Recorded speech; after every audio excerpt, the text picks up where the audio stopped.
Today I'm going to show you my lazy go-to iced coffee recipe. What you'll need is 50 milliliters of milk. That is roughly 1.7 ounces, but just let's say 2 ounces. Use whatever milk you like. 100 milliliters of coffee, roughly 4 ounces. 1 tablespoon of maple syrup. If you want it sweeter, you can just add more. And finally, some ice cubes. Of course, we want our coffee to be nice and frothy. Since I don't have a frother, I use this little hack called the protein shaker. You can use whatever you like. You can also perfectly use a cocktail shaker. Since a lot of people are into fitness these days, you probably have one of these lying around. Just take your protein shaker, put your ice in there, the milk, maple syrup, and of course our coffee.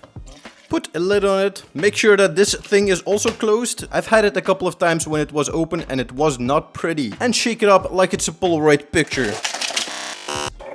To serve, I took a nice glass and put another big ice cube in there and then just pour it out.